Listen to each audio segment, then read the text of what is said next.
Dad, I found a perfect place for you. That's what my son Daniel told me that February morning. And I, like a fool, I believed him. I believed him because he was my son, because he had been my favorite, because I thought after everything I did for him, he would never betray me. My name is Frank Miller, but everyone just calls me Frank. I'm 73 years old, and I was born right here in Texas. I'm one of those men who got up before the rooster crowed and came home when the stars didn't even want to shine anymore. I worked my whole life with these hands, hands that are wrinkled now, full of old calluses, with veins marked like road maps. But these hands built houses, they built a business, they built a family. So, listen to this story closely, because it's going to stir something up inside you. And when you finish hearing it, you tell me, what would you have done in my place? Oh, and share this with anyone who needs to hear it. And tell me, what city are you listening from? Daniel arrived that morning driving a new truck, a black Ram, all shiny. I was in the yard, watering my Lucy's plants. She died 3 years ago, but I kept caring for her red geraniums as if she were still here to see them bloom. Every morning I talked to them. I told them things. I know it sounds crazy, but it was my way of keeping her close. Dad, we need to talk. He said it getting out of the truck, wearing expensive sunglasses. He had on a designer shirt, one of those that cost what I used to earn in a week on a construction site. What's wrong, son? I asked, turning off the hose. I dried my hands on my pants and walked toward him. He sat in the plastic chair under the mango tree. I sat across from him on the little stool where Lucy used to sit and snap beans. I could see my reflection in those damned sunglasses, but I couldn't see his eyes. A man who won't look you in the eyes when he talks to you. He's hiding something. Dad, you can't keep living here alone. He started with that soft, slow voice, like he was explaining something to a little kid. This house is too big for you. The stairs are dangerous. What if you fall? What if you have a heart attack and nobody finds you until the next day? I'm fine, Daniel. I go up and down those stairs every day without a problem. And I have Linda, my neighbor. She always checks on me. No, Dad, listen to me. He interrupted me, raising his hand like he was stopping traffic. I already spoke with Michael and with Sarah. All three of us agree. I found a perfect place for you. Clean, safe, with nurses 24 hours a day.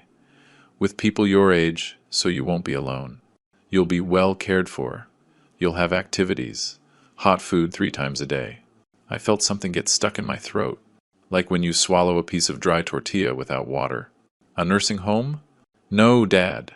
It's a retirement home. It's different. It's modern. It has gardens, cable, TV, even internet, if you need it. It's what's best for you at this point in your life. I stared at him. I tried to find the boy I used to carry on my shoulders when we went to the state fair. The teenager who cried in my arms when he broke up with his first girlfriend. That Veronica who drove him crazy. The man who hugged me crying the day we buried his mother, saying, I don't know what I'm going to do without her, Dad. But I couldn't find him. That Daniel wasn't there anymore. In his place was a stranger with an expensive shirt and a gold watch. Daniel, I don't want to go to any nursing home. This is my house. Everything Retirement home, Dad. And, look, this isn't up for discussion. I already sold the house. Those words hit like a bolt of lightning. I felt the floor move beneath me. What? What did you say? I sold the house. Well, technically the house has been in my name since Mom died. Remember? You gave me power of attorney to handle everything, because you said you were tired of dealing with banks and lawyers, that you didn't understand that paperwork. It was true. I had done that, after Lucy passed. I didn't want to know anything about paperwork, signatures, deeds. Those things gave me a headache. She was always the one who handled the bills, the important papers. When she died, I just wanted to rest. I trusted Daniel. I gave him power over everything, because he was my son, because I thought he would never hurt me. Daniel, this is my house. I lived here with your mother for 45 years. You were born here. Michael was born here. Sarah was born here. All my life's memories are here. The living room where your mom used to knit. The dining room where we all ate together. The room where... Dad. They're just memories. He cut me off. His voice no longer soft. It was starting to sound impatient. You need to think about what's practical, not be sentimental. I sold the house for a good price, a very good price. I'm going to invest that money for you, for your future, for your medical expenses when you need them. I don't need you to invest anything. I have my pension. I have my savings from the business I sold. I have enough to live comfortably here in my house until God calls me. Dad. His voice turned hard as cement. It's already decided. The new owners sign the papers next Tuesday. I've already paid 3 months in advance at the Street Francis retirement home. Everything is arranged. Everything is ready. I stood up from the chair. My legs were shaking, but I stood firm. I'm not going anywhere, Daniel. This is my house, and I'm not. It's not your house anymore, he shouted, standing up too. He took off the glasses, and I could finally see his eyes. They were like black stones, cold, lifeless. Did you hear me, Dad? It's not your house anymore. It's in my name. Legally, it belongs to me. And I already sold it. I already signed the contract. I already received the money. Period. Case closed. We stood there, facing each other. Me, searching for my son in those strange eyes. Him, looking at me like I was a piece of old furniture to be thrown in the trash. Why, Daniel? I could barely whisper. Why are you doing this to me? He sighed deeply, as if I was the one being stubborn, difficult, irrational. I'm not doing anything bad, Dad. I'm taking care of you. You're old. You can't be alone anymore. You need professional supervision. And I have my life, my wife, my kids, my business. I can't be coming over all the time to see if you're okay or if you forgot to take your pills. I've never asked you to come. You don't even visit that often. Exactly. That's why it's better for you to be somewhere you can be watched all the time. He put his hand on my shoulder, a gesture that might have been loving, if not for everything he had just said. I'm coming for you on Monday at 9 in the morning. Pack only what's necessary. Clothes for a week, your documents, your medicines. I'll take care of selling or giving away the rest. The rest? The furniture your mom and I bought, piece by piece? The photos? Your mom's sewing machine? Her things? Dad. They're just things. Old things. You won't have room for any of that at the retirement home. Your room is small. It only fits a bed, a nightstand, a closet. We have to be practical. He put his sunglasses back on. He walked toward his gleaming truck. That truck he probably bought with the down payment from the sale of my house, of my life, of my memories. Before getting in, he turned one last time. Oh, and Dad, don't make a drama out of this, okay? This is what's best for you. You'll see. You'll get used to it. All old people resist at first, but then they even end up liking it. He started the engine. The exhaust let out a loud, arrogant roar. He drove off, kicking up dust on the dirt road. I just stood there in the yard, among Lucy's plants, among the memories of my entire life, watching that black truck disappear around the corner. I didn't cry. Men of my generation, we learned not to cry, but I felt something worse than tears. I felt an emptiness in my chest, a cold hole where the pride of being a father used to be. I sat down slowly in the plastic chair. My legs wouldn't hold me upright. I looked at the garden I tended to every day, the house I painted 3 times with my own hands, the windows I fixed when they broke in the earthquake of '95, the door I varnished every year so it wouldn't rot. None of it was mine anymore. My son had taken it from me.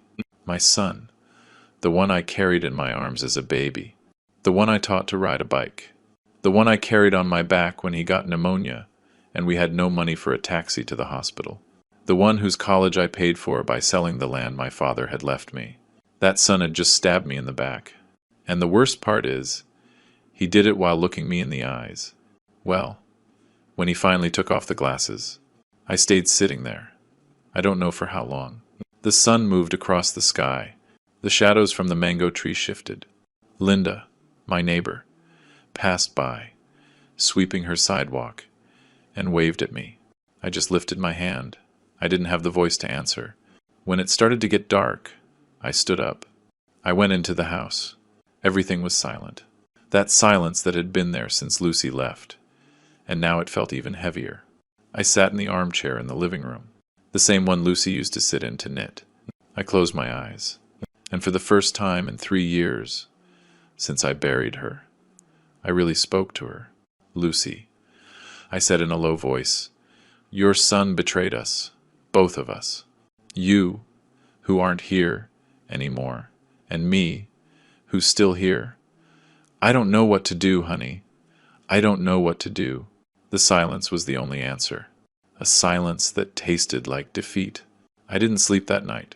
I stayed sitting in the living room armchair until dawn, watching the shadows move on the walls, listening to the sounds of the house, those creaks I knew by heart, the wall clock Lucy bought at the craft market, the refrigerator that made that little noise every 2 hours, the neighbor's dog that barked at 3 in the morning. All those sounds. I wouldn't be hearing them much longer. When the sun started to come through the window, I got up. My knees ached, my back ached, but my chest ached more. The kind of pain pills don't fix. I went to the kitchen. I put water on to heat for coffee. I got out the jar of instant coffee. Lucy always said instant coffee was garbage. That real coffee was made in the old percolator. But since she left, I just didn't feel like doing things the old way. I sat at the kitchen table with my steaming mug. That table where we ate breakfast for so many years. Where the kids did their homework while Lucy cooked. Where we celebrated birthdays, Christmases, holidays. I looked around. The tiles Lucy picked, white with blue flowers. The pots hanging on the wall. The old stove that still worked fine. The plastic tablecloth with pictures of fruit. All of that was going to disappear too. I took a sip of coffee. It was bitter. It burned my tongue. But I didn't care. I thought about Daniel, about his face when he told me he'd already sold the house, his cold eyes, that new truck, that probably cost more than I earned in an entire year of work. When did he become like this? I tried to remember. I searched my memory for the exact moment my son changed, when he stopped being the Daniel I knew. Maybe it was when he married that woman, Gabriella, a city woman, educated, from a wealthy family. I remember the wedding. It was in an elegant ballroom. I felt out of place in my borrowed suit. Lucy made a huge effort to buy a new dress. Daniel barely spoke to us that day. He was busy with the important guests. Or maybe it was before that, when he went to study in Chicago. When he came back, talking different, dressing different, looking at our neighborhood like it was something he was ashamed of. Or maybe he was always like this, and I just didn't want to see it. I finished the coffee. I stared at the bottom of the mug, the clumps of instant coffee that didn't dissolve. I stood up. I had to do something. I couldn't just sit here waiting for Monday, waiting for Daniel to come for me like someone picking up the trash. I went up the stairs. Each step reminded me of what Daniel had said. The stairs are dangerous, as if I were an invalid, as if I hadn't gone up and down these stairs thousands of times in 45 years. I went into the room that had been mine and Lucy's. The bed still had the sheets she picked out. Purple flowers. She said they reminded her of the jacaranda trees. The dresser with its mirror.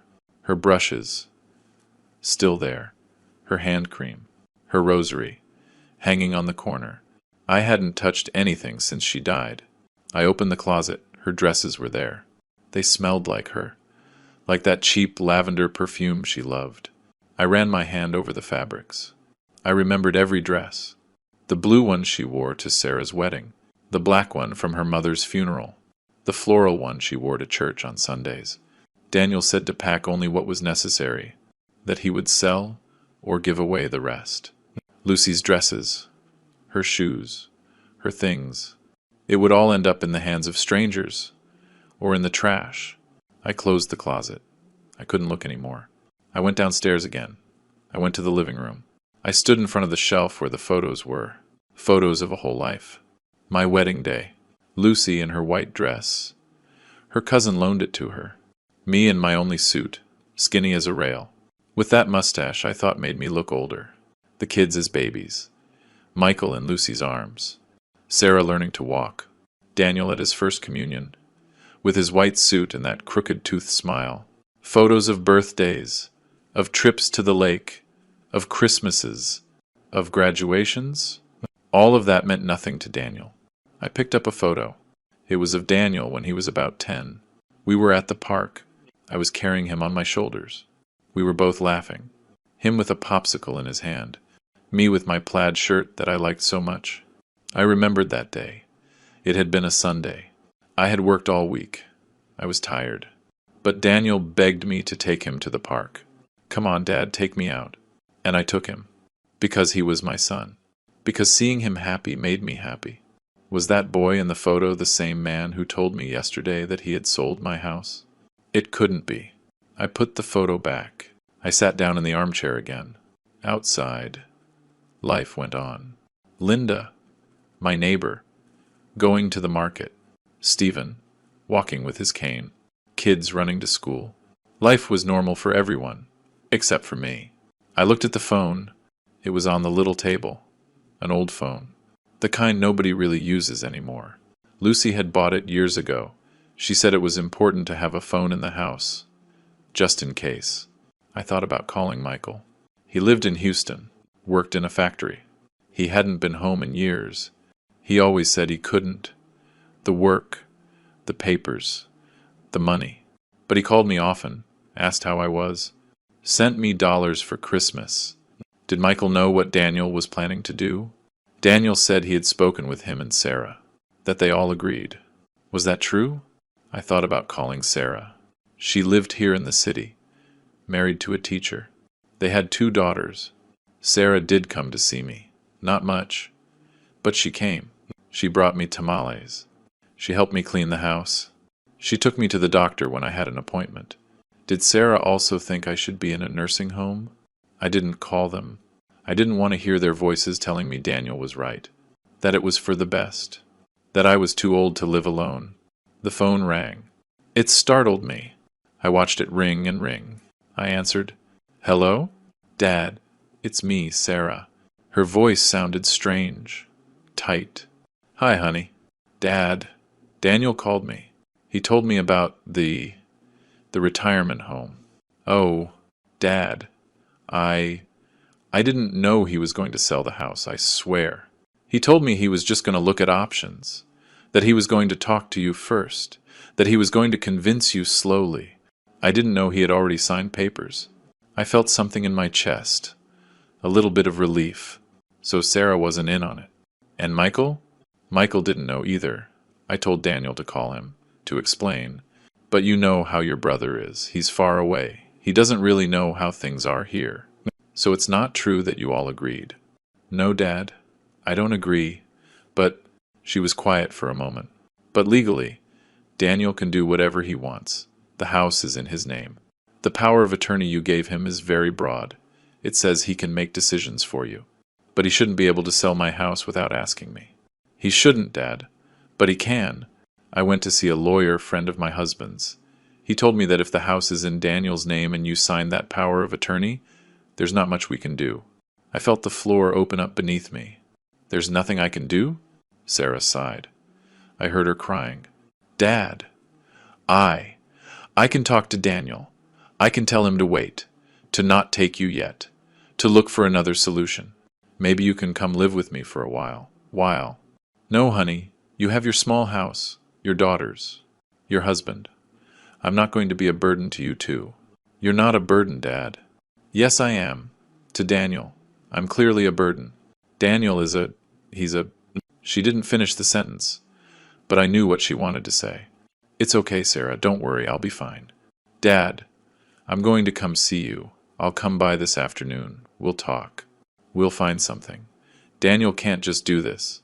Whatever you want, honey." We hung up. I held the phone in my hand. Sarah was coming. She was going to try to help.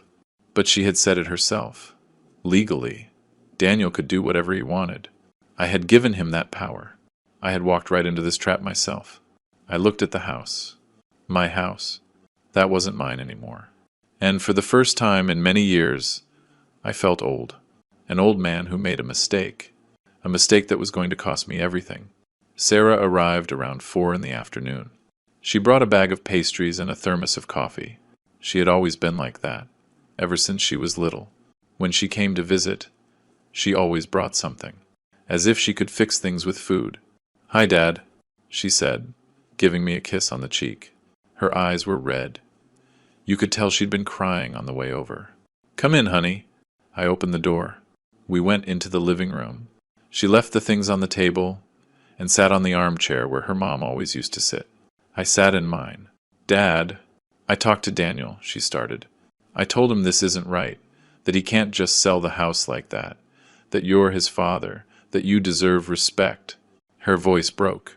"He told me to mind my own business, that he knows what he's doing, that you can't take care of yourself anymore and someone has to make decisions for you. That's what he said." I felt the blood rush to my head. That, and worse. He told me if I was so worried about you, I should take you to live with me, that I should take charge, that he had already done enough for you all these years. Sarah wiped her tears with the back of her hand. "I told him he hasn't done anything for you, that I'm the one who comes to see you, the one who takes you to the doctor, the one who brings you food when you're sick. He got mad. He hung up on me. I was quiet. I didn't know what to say. Seeing my daughter cry because of her brother was breaking my heart. Dad?" I talked to Hector. Hector was her husband. "I told him I want you to come live with us." He agrees. "The girls, too. We can rearrange the girls' room. They can share. And you can have the other room. It's not big, but—" "No, honey. I already told you no. You live in a small apartment. You barely fit as it is. I'm not going to come and make things crowded. Besides, it's too late. Daniel already sold the house. He already paid the nursing home. It's all done." "Retirement home, Dad." "Not nursing home," she corrected me gently, as if the name made it any less horrible. "It's the same thing, Sarah. It's a place where they put old people who are in the way, where they put them to forget about them." I stood up. I couldn't sit still. I walked to the window. Outside. Life went on as normal. Cars passing. People walking. The world spinning as if nothing was wrong. Sarah stood up too. She came over to me. She put her hand on my shoulder. "Dad, I'm still going to come see you, I promise. Every week. I'll go. I'll bring you whatever you need. I'm not going to abandon you." "I know, honey. You've never abandoned me." I hugged her. She started crying on my chest, just like when she was a little girl, and fell down playing. I stroked her hair. "Don't cry. It's not your fault. None of this is your fault. But I feel so helpless, Dad. I wish I could do something, but I can't. The law is on his side. The lawyer told me clearly, Daniel has all the papers. He has the power of attorney.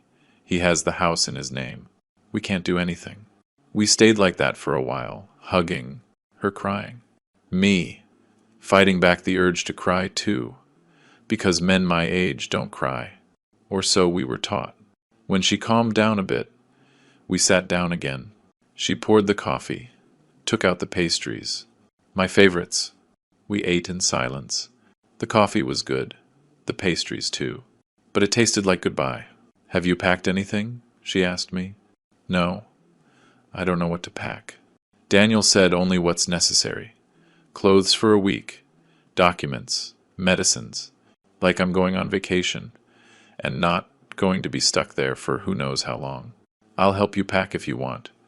We can see what you should take. Maybe some photos. Something of Mom's.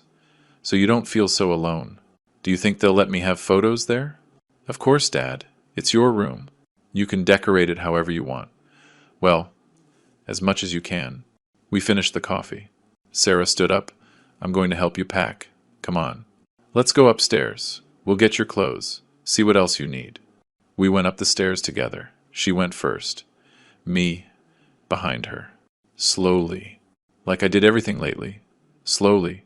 We went into the room. Sarah opened the closet. She started taking out clothes. Shirts, pants, socks. She put them on the bed. Clothes Lucy had bought me. Clothes I had worn for years. Clothes with history. "Where's your suitcase, Dad? On top of the wardrobe?" That blue one? Sarah reached up, pulled the suitcase down. It was dusty. We hadn't used it in years. The last time was when we went to Florida to visit a cousin.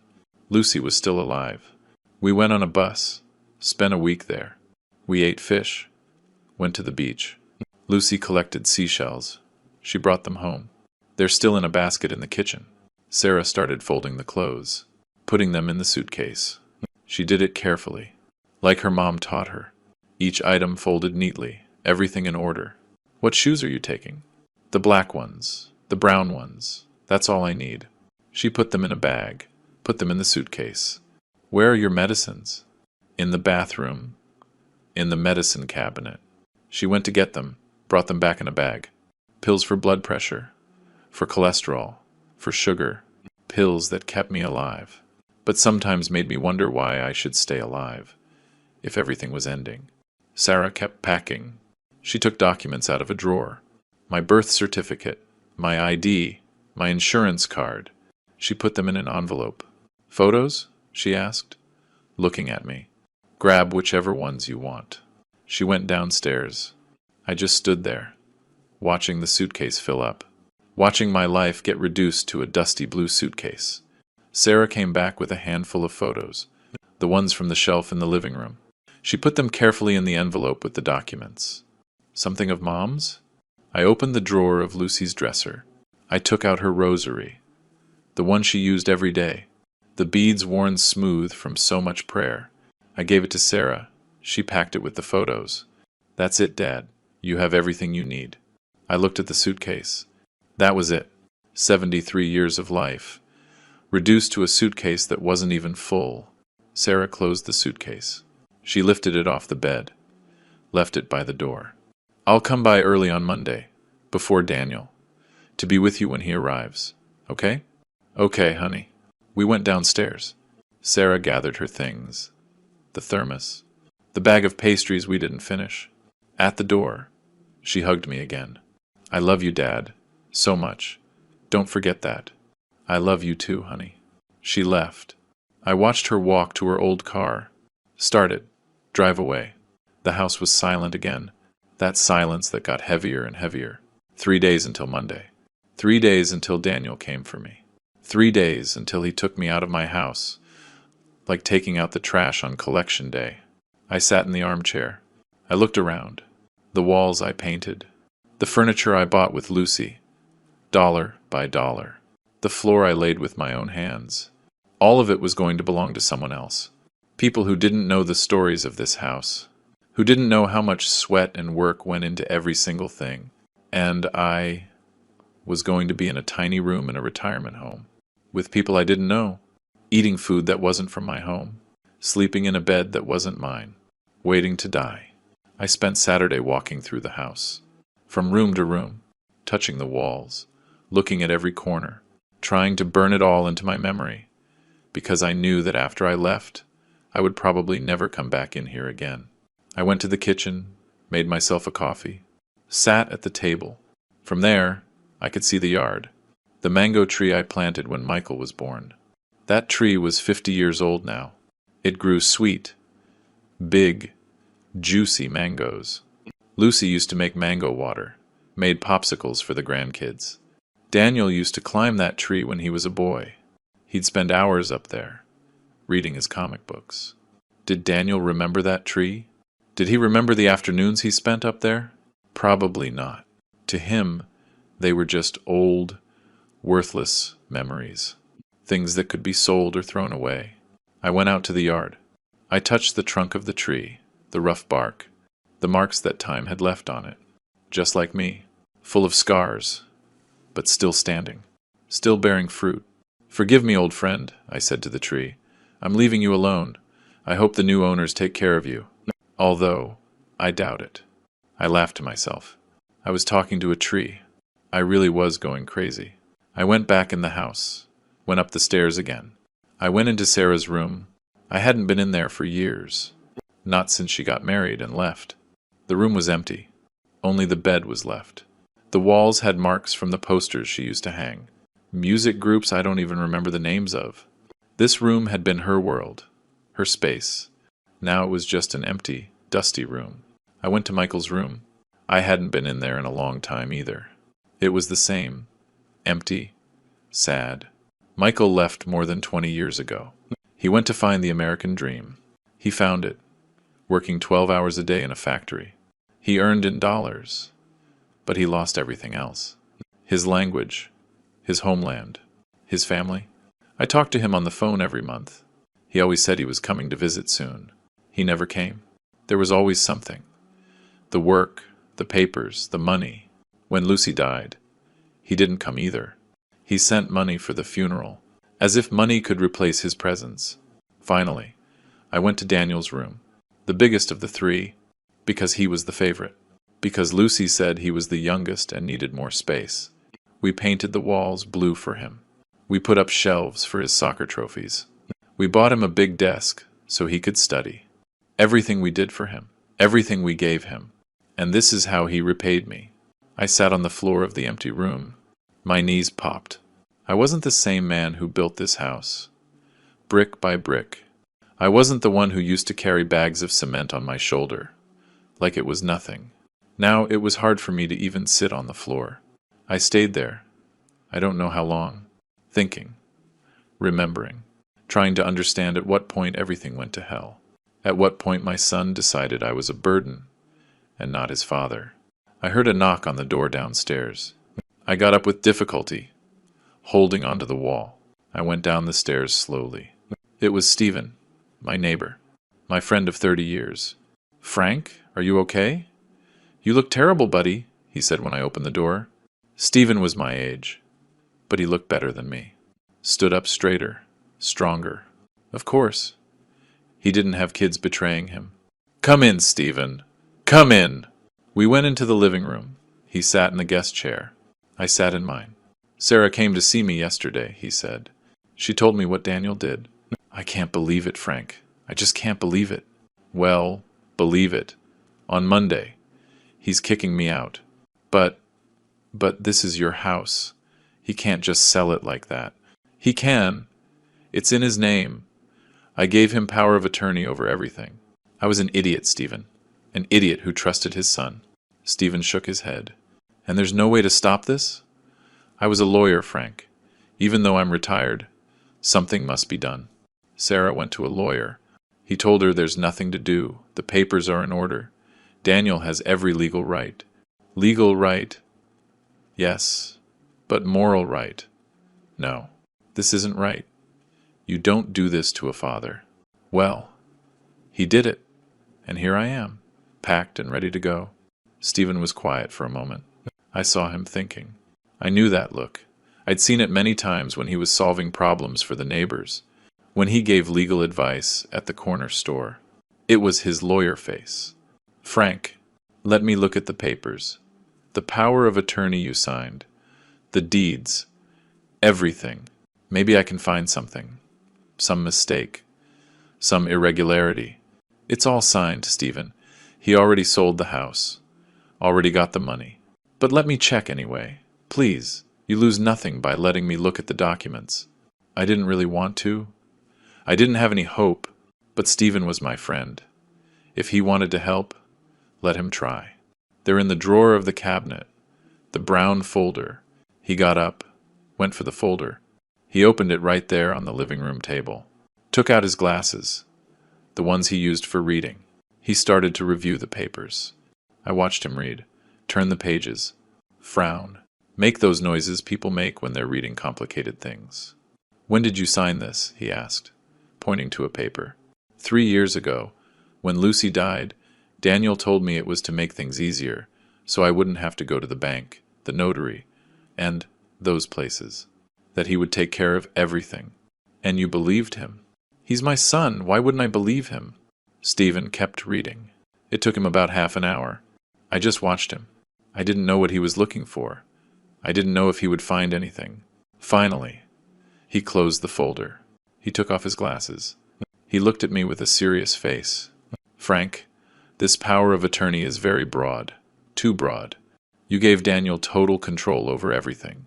Your house, your accounts, your decision. You practically gave him your life. I know. I realize that now. Too late, but I realize it. But there's something strange here. He opened the folder again, took out a paper. Look, the deed to the house. It says the house was transferred to Daniel's name 3 years ago. But there's a clause, a life estate clause. What's that? It means that even though the house is in Daniel's name, you have the right to live here until you die. It's your right. No one can kick you out, not even the legal owner of the property. I felt something in my chest, like a spark, like when you're trying to light a damp match and it finally catches. Are you sure? Absolutely sure.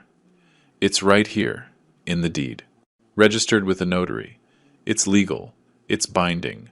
But Daniel already sold the house. It doesn't matter. The life estate passes to the new owner. You have the right to stay here. Daniel cannot kick you out. And if he already sold the house without mentioning this to the buyers, he's in very big legal trouble. It could be fraud, concealment. The buyers can sue. They can cancel the sale. The spark became a fire. A small fire, but a fire nonetheless. So, I don't have to leave? You don't have to leave. What's more, I'm going to call the notary who drew up this deed. I'm going to confirm everything. But Frank, this changes everything. Daniel lied to you. Or he didn't read the papers. Or he thought you would never find out. I just sat there, processing what I had just heard.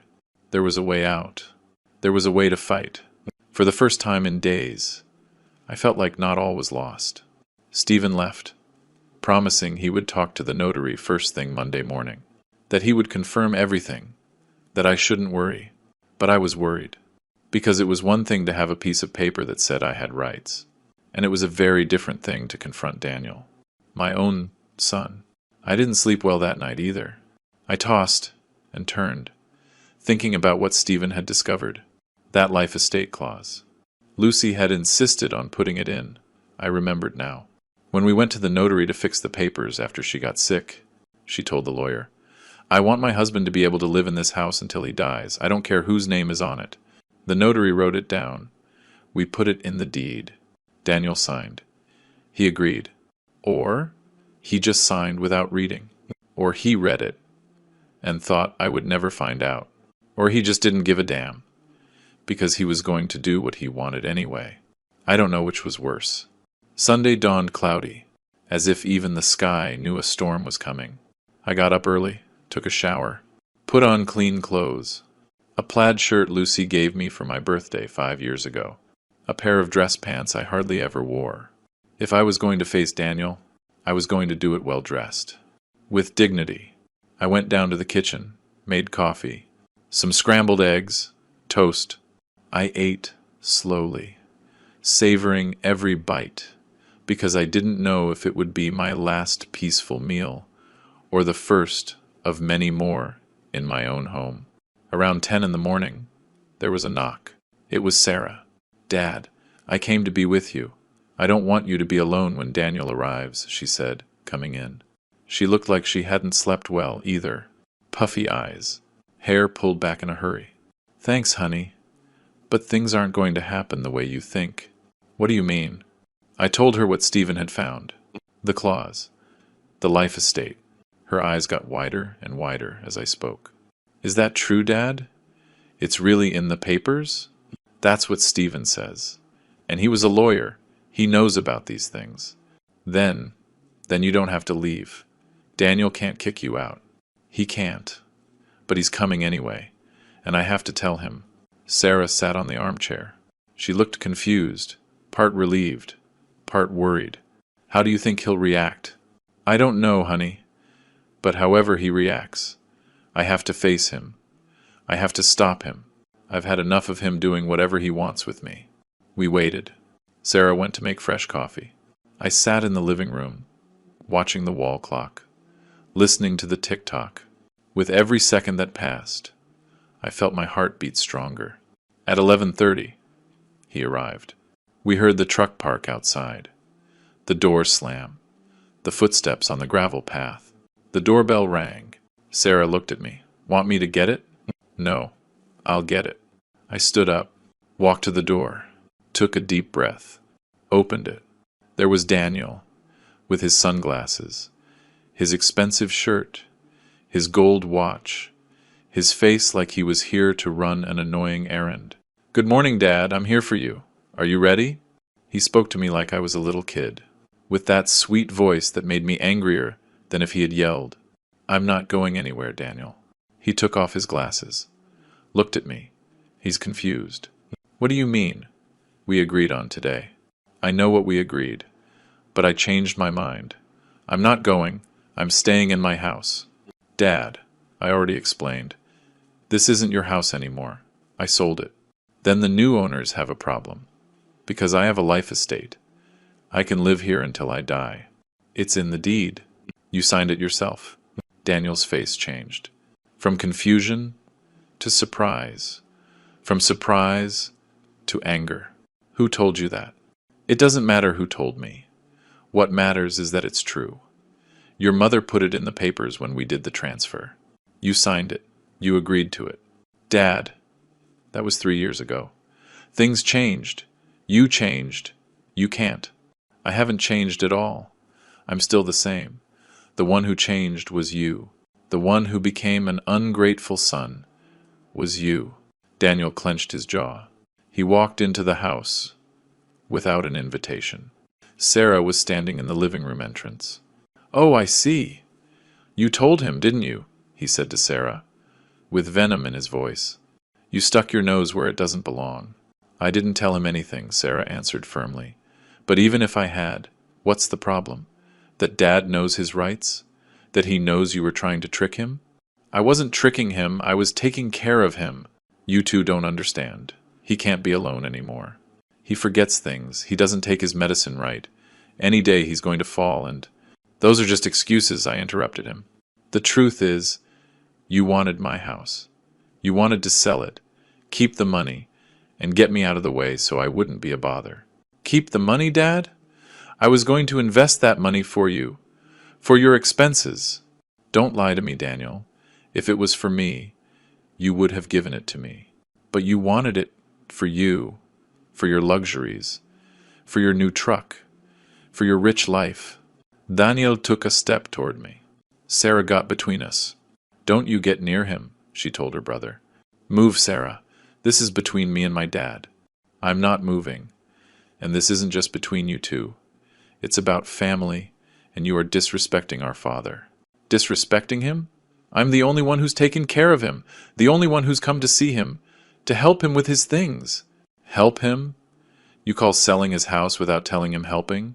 "The house is mine. It's in my name." "But he has the right to live here." Sarah was shouting now too. "Enough!" I shouted, louder than both of them. They went silent. They looked at me. "Enough, Daniel. I'm going to tell you this one time. I am not leaving.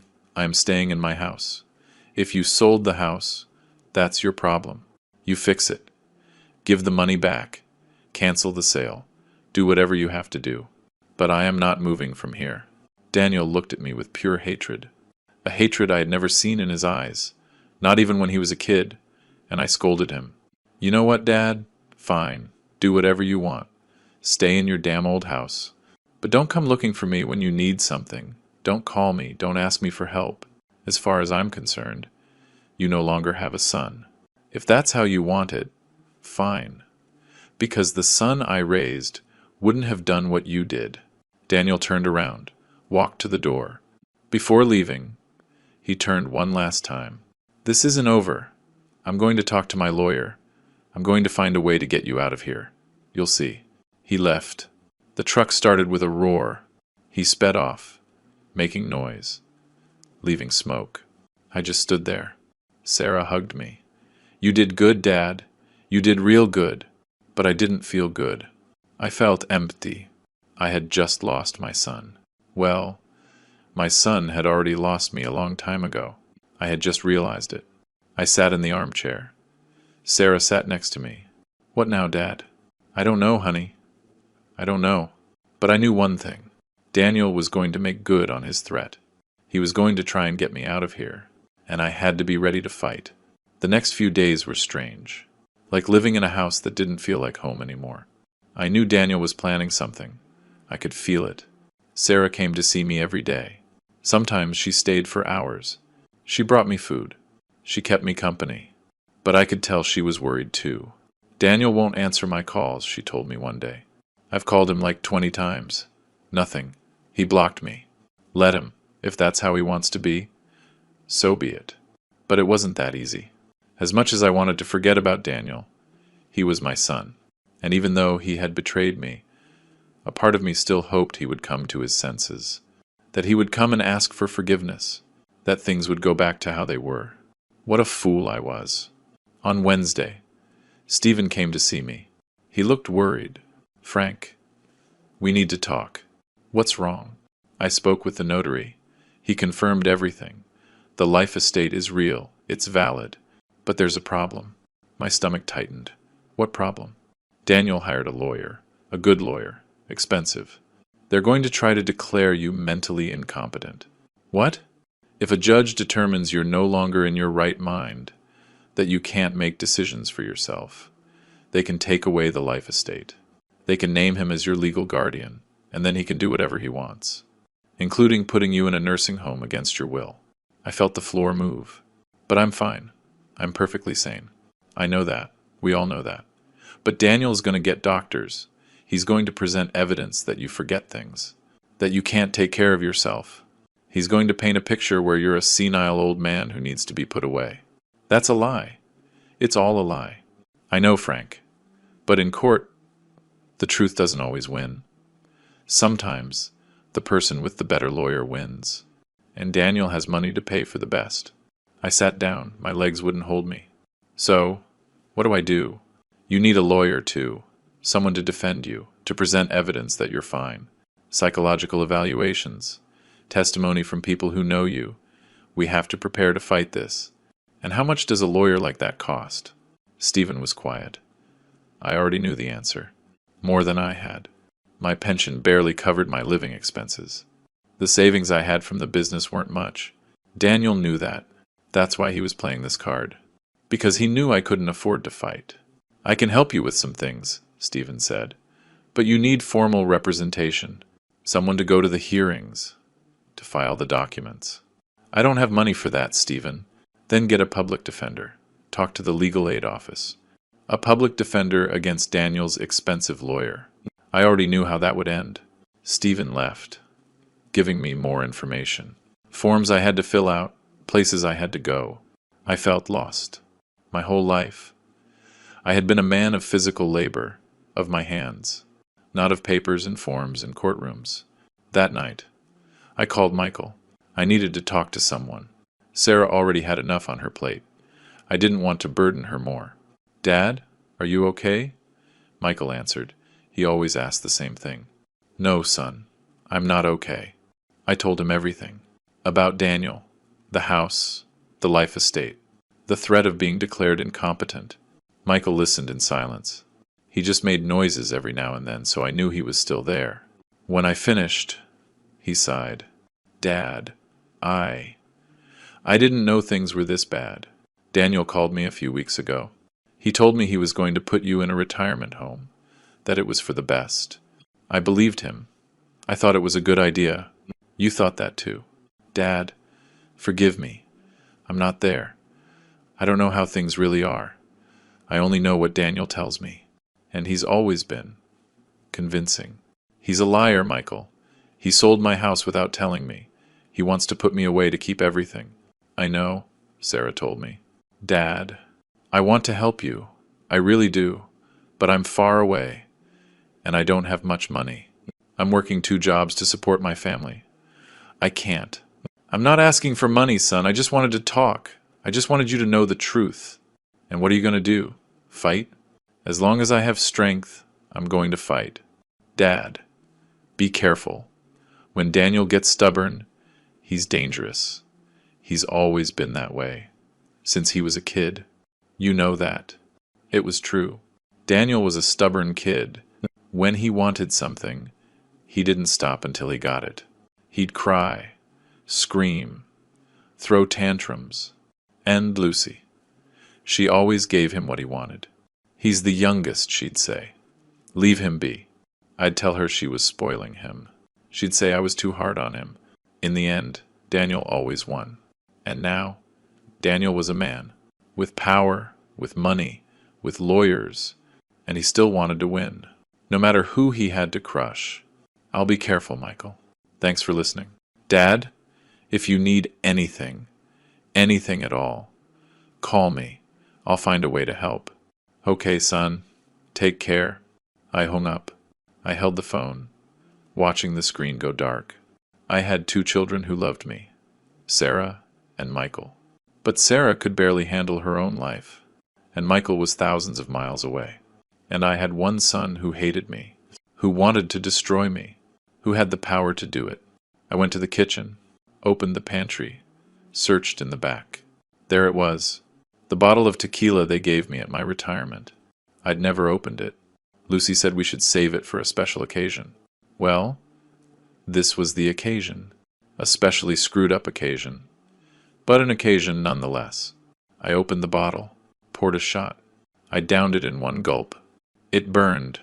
It tasted bitter, but the warmth it left in my chest felt good. I poured another, and another.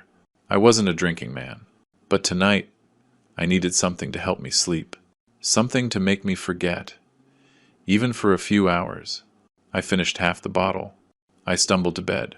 I fell on top of the covers. The room was spinning. I closed my eyes, and for the first time in a long time, I slept without dreaming. I woke up with a terrible headache. My mouth tasted like metal. My stomach was churning. I dragged myself to the bathroom.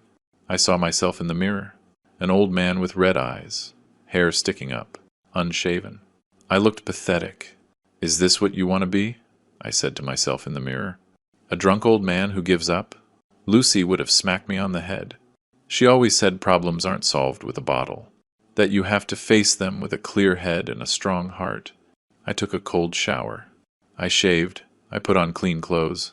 I went down to the kitchen and made a strong coffee, with 2 aspirins. I needed to think clearly. Daniel had a lawyer. He had money. He had a plan. What did I have? A house I could legally live in, but that could be taken away if I was declared incompetent. A pension that was barely enough. 2 kids who loved me but couldn't really help. But I had something else. I had 73 years of experience, of fighting life, of falling down and getting up 1,000 times. Daniel thought that because I was old, I was stupid. Well, I was going to show him he was wrong. I grabbed a pen and paper. Lucy always made lists when she had problems. She said writing things down helped you see them more clearly. I started writing. Things Daniel did wrong, I wrote at the top. 1. Sold the house without informing the buyers about the life estate. That's fraud. 2. Pressured me to sign papers right after Lucy died and I was grieving. That could be duress. 3. Kept the money from the sale. Money that, according to him, was for my expenses. But he never showed me where he invested it.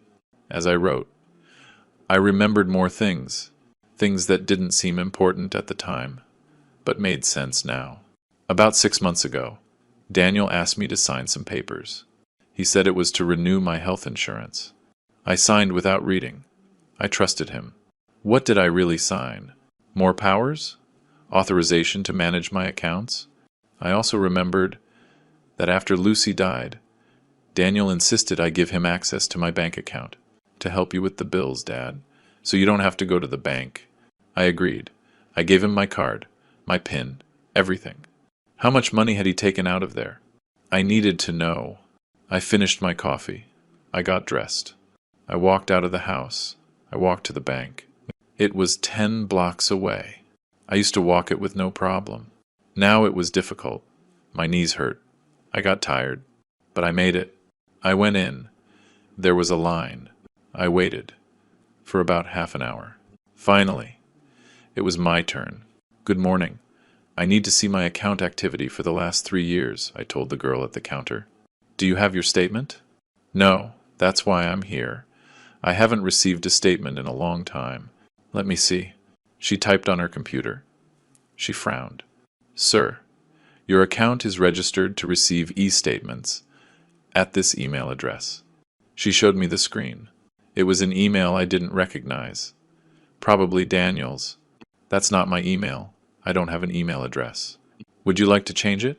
Yes.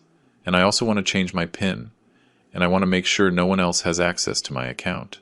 The girl looked at me with pity. She probably saw a lot of cases like mine. Old people whose kids were stealing from them, little by little. "I need you to fill out these forms." She gave me papers. I filled them out. It took time, but I filled them out, letter by letter, with my shaky but firm hand. When I finished, she made changes on the computer. She gave me a paper. "Here is the summary of your transactions for the last 3 years, sir." I grabbed it. I started reading. With every line I read, I felt my blood boil. Withdrawals. Lots of withdrawals. $500. 1,000. 2,000. Almost every month. In 3 years. Daniel had taken over $40,000 from my account. $40,000 that were mine. That I had saved by working. That were for my old age. For my expenses. For emergencies. Daniel had stolen from me. There was no other word for it. He had stolen from me, while telling me he was taking care of me. "Sir, are you okay?" the girl asked. "Yes, thank you. I need a copy of this." She gave me 3 copies. I folded them, put them in my pocket. I walked out of the bank. The sun was beating down, but I didn't feel it. I only felt rage. A cold, calculating rage. I walked to Stephen's house. I knocked. He opened the door. "Frank, what's wrong?" "You look. I have evidence. Daniel robbed me. I have the bank papers." Stephen's eyes went wide. Come on, quick." We went inside. I showed him the papers. He read them carefully, with his lawyer face. "This is bad, Frank. Very bad.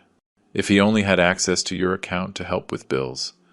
But he kept the money for personal use. That's embezzlement. It's a crime. Can I sue him?" "You can, and you should. This changes everything.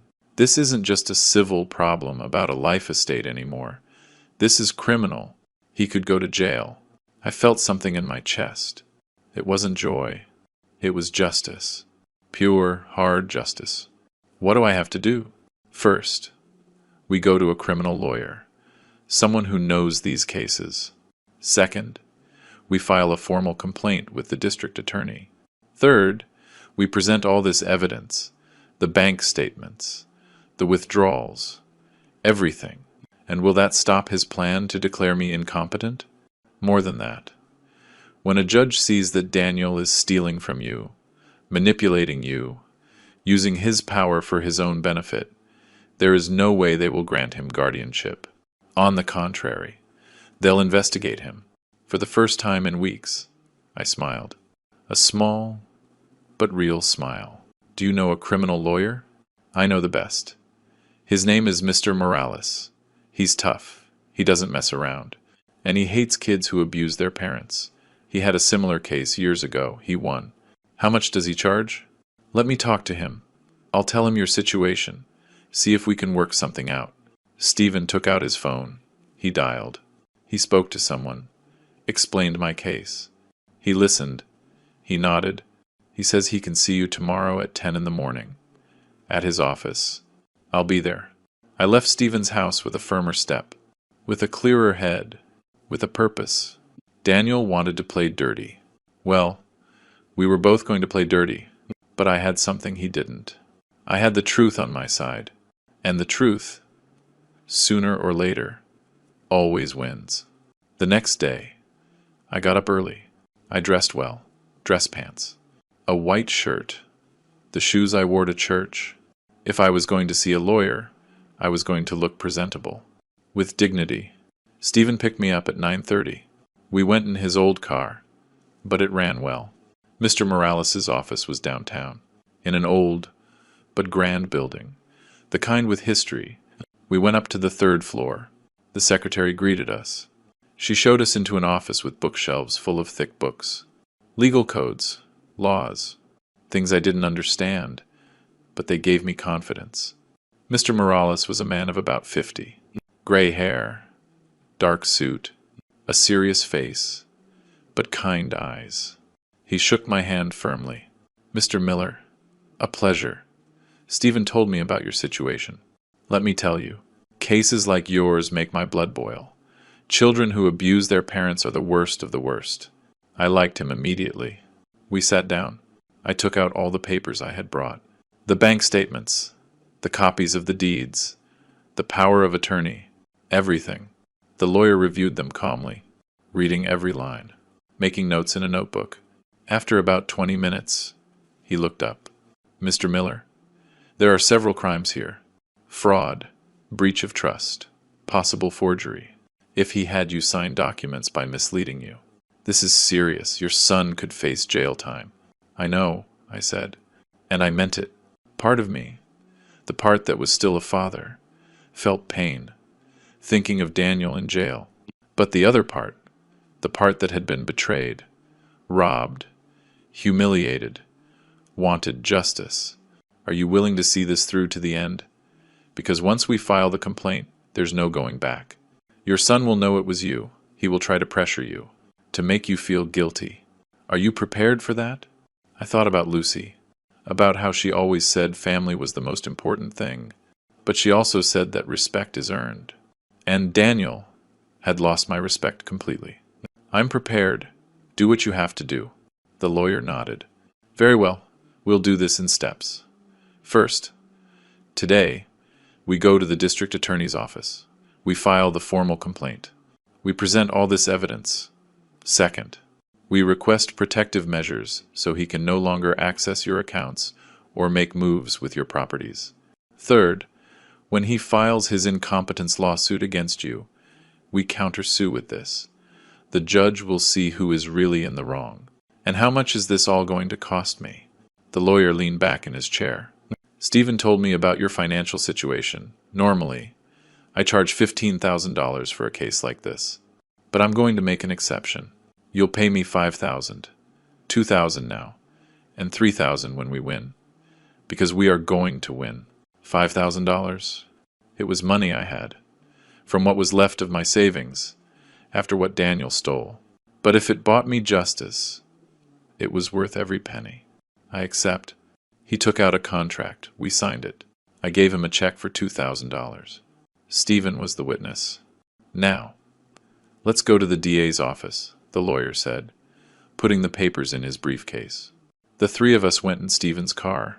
The DA's office was in another part of the city. It took us 40 minutes to get there with traffic. Inside, there were a lot of people.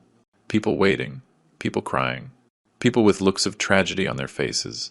I guess I looked tragic too. The lawyer spoke with an agent from the DA's office. He explained the case. She had us coming into a cubicle. She asked me a lot of questions. When did it happen? How did it happen? What documents did I have? How much money was stolen? I told her everything. From the beginning. From when Lucy died and I gave Daniel the power of attorney. From when he started taking money. From when he told me he sold the house. Everything. She typed on her computer. Typed fast. When I finished, she printed several papers. Mr. Miller, I am filing a complaint for fraud and breach of trust against Daniel Miller. With the evidence you've presented, there are sufficient grounds to open an investigation. We will call him in for questioning. We will review his bank accounts. We will see where that money went. I signed the complaint, with a shaky hand, but a firm decision. How long does this take? I asked. It depends. It could be weeks. It could be months. But with the evidence you have, the case is solid. We left the DA's office. It was almost 3 in the afternoon. I hadn't eaten. My stomach was growling, but I felt something stronger than hunger. I felt like I was finally doing something, that I wasn't a victim, that I was a man fighting for what was his. Stephen invited us to get tacos. We went to a stand he knew. I ate 3 pork tacos. They were good. They tasted like victory. Small, but victory. Now what? I asked the lawyer as we ate. Now we wait. In a few days, Daniel will be notified that there's a complaint against him. That's when it's going to get good. He will come looking for you. He will try to get you to drop the complaint. He'll promise you things. He'll threaten you. You must not give in. Do you understand? No matter what he says, no matter what he promises, do not drop the complaint. I won't. Good. Because if you drop the complaint, he wins, and you lose everything. We finished eating. Stephen drove me back to my house. The lawyer left in his car. I went into the house. I felt tired, exhausted, but satisfied. I sat in the armchair. I picked up the photo of Lucy from the small table. "Well, honey," I told her. "I did it. I filed the complaint. The fight has started. I don't know how this is going to end, but I'm not going to back down. I promise you." The photo didn't answer, but I felt she was proud. I slept better that night.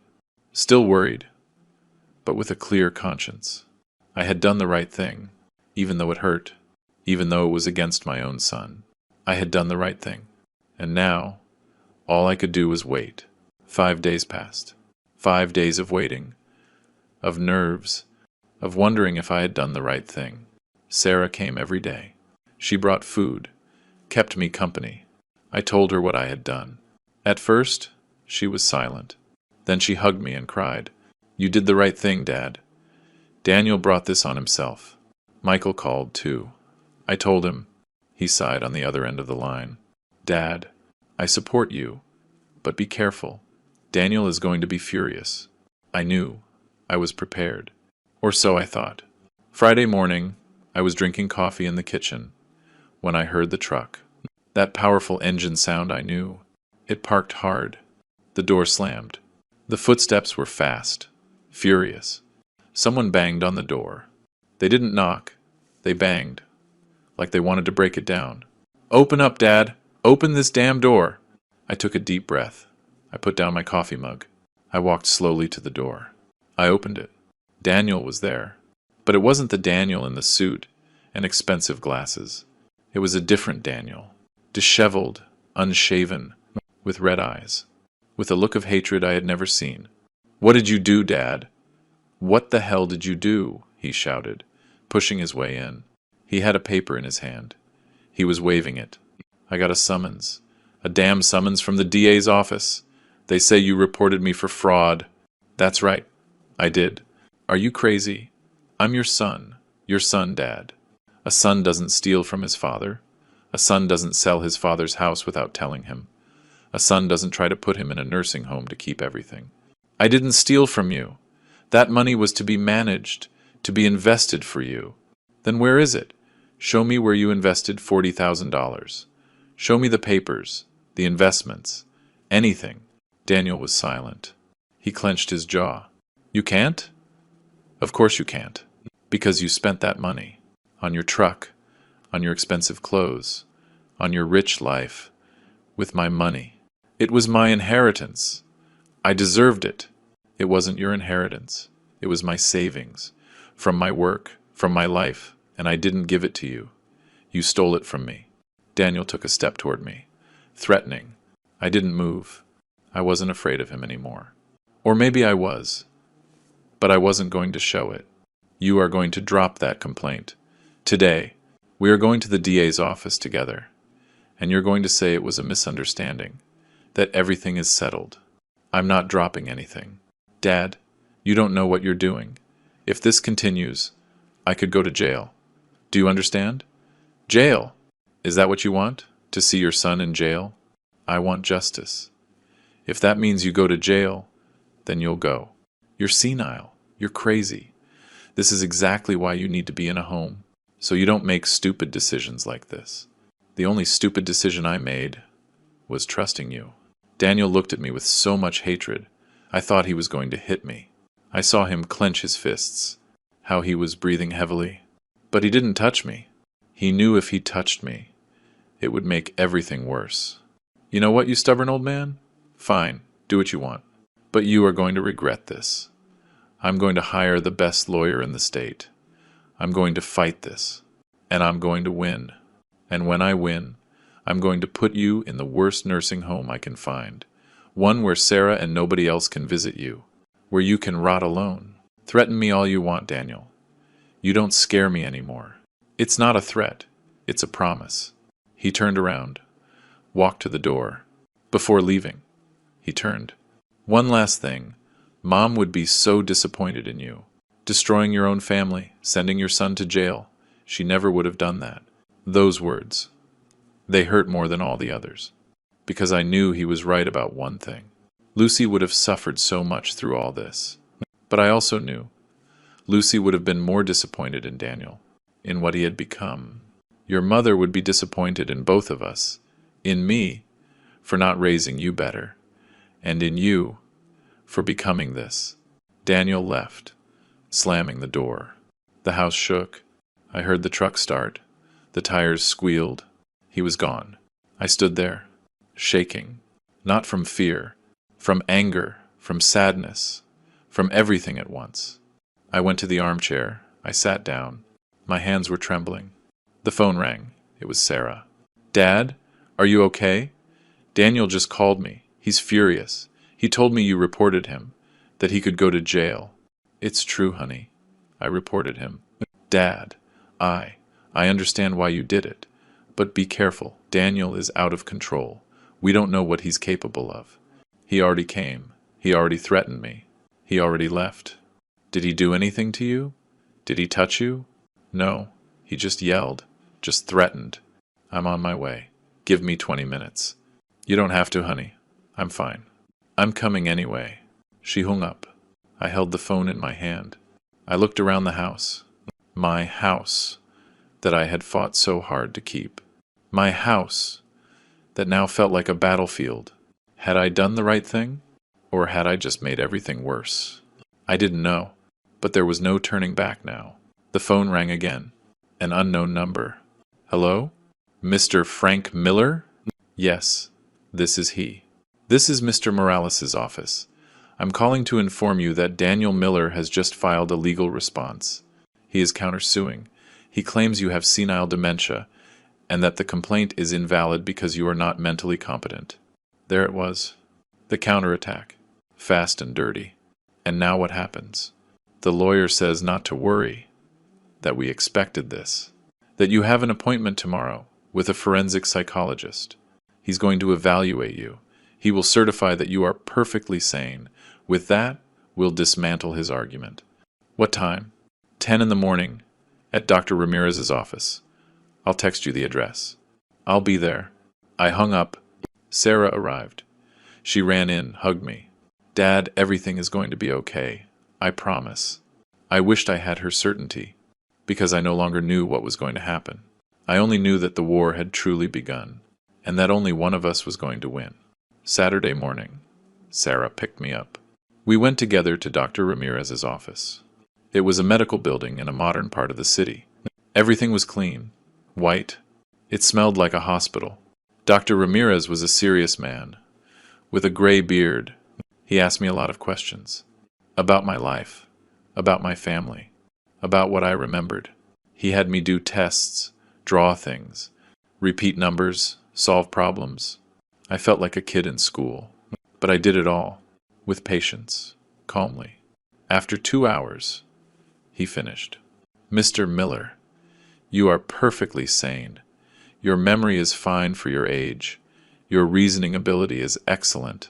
There is no sign of dementia or significant cognitive decline. I will write my report and send it to Mr. Morales." I left there feeling calmer. Sarah hugged me. "See, Dad? You're fine. Daniel won't be able to win with his lies." 2 weeks passed. Weeks of anxiety. Mr. Morales called me every 2 days with updates. The investigation against Daniel was moving forward. The DA's office had checked his accounts. They found that all the money he took from my account went to his personal expenses, to his truck, to trips, to expensive restaurants, to nothing that had to do with me.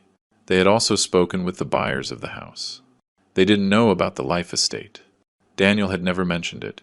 They were furious. They were threatening to sue Daniel for fraud, too. Everything was collapsing for him. And I didn't feel joy. You just felt sad. Sad that my son had come to this. The lawyer called me to his office on a Wednesday. When I arrived, he had a smile on his face. "Mr. Miller, I have good news. Daniel has agreed to a settlement." "What kind of settlement?" "He drops the incompetence lawsuit against you. He returns all the money he took from your account, the $40,000. He cancels the sale of the house, and you get the full property back in your name. In exchange, you drop the criminal complaint." I was quiet, processing. And if I don't accept, then we continue with the trial. He will probably go to jail, but that could take years. And you will have to be testifying, going to hearings, fighting. Are you prepared for that? I thought about Lucy, about what she would have wanted.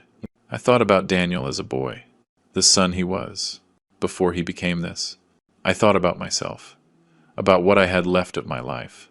If I wanted to spend it fighting in courtrooms, I accept the settlement, but with one more condition, which is that Daniel apologize to me, face to face, and that he promise not to come near me again unless he comes truly repentant. The lawyer nodded. I will communicate that to his attorney. 2 days later, they summoned me to Daniel's lawyer's office, at Luxurious Place, with a view of the city. Daniel was there, sitting, in his suit, but he didn't look arrogant anymore. He looked tired, defeated. I sat across from him. The lawyers were on either side. Mr. Miller, Daniel's lawyer began, my client agrees to the terms.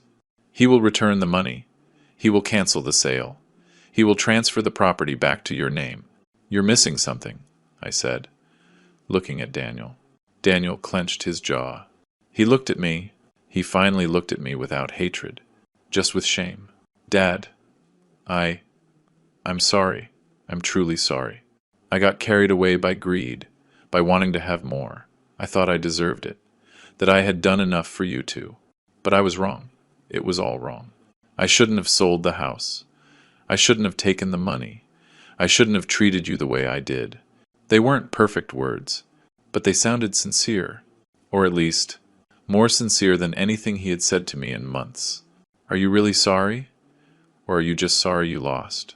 Danielle looked down. Both. I'm sorry because I lost, but I'm also sorry because I know I hurt you. And that's unforgivable. He was right. It was unforgivable. But I also couldn't spend the rest of my life with hate in my heart. I accept your apology, but I don't forgive you. Not yet. Maybe someday. Maybe never. Time will tell. Daniel nodded. He knew he couldn't ask for more. We signed the papers. All the papers. The agreement. The return of the money. The transfer of the house. Everything. When we finished, Daniel stood up. He extended his hand. I looked at it.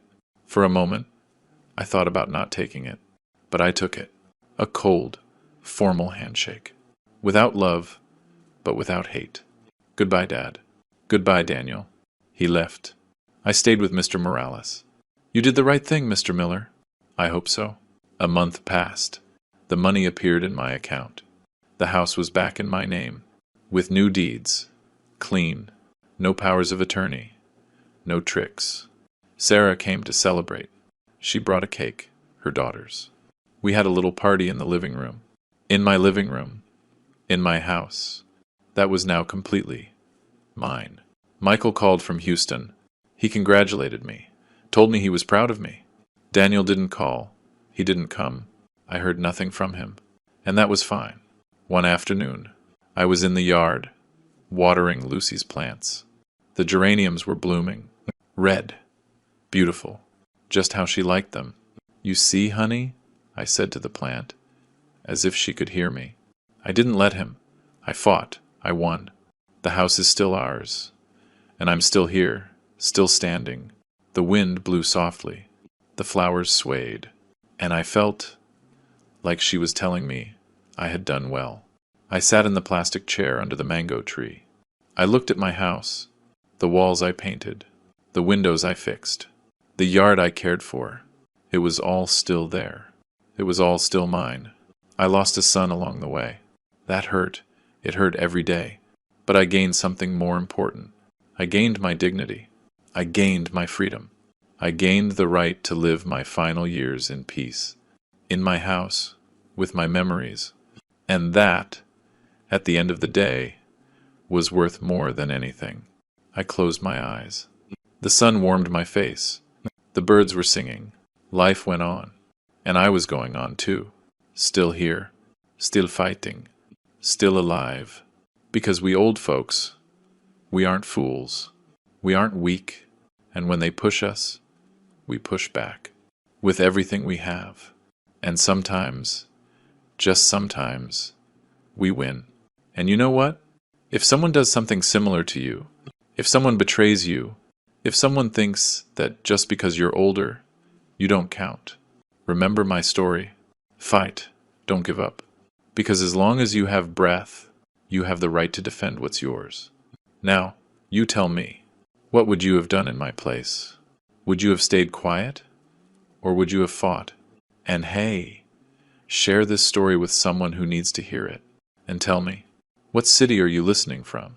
I'd like to know that my story traveled far, that it served a purpose, that someone else learned, that it's never too late for justice.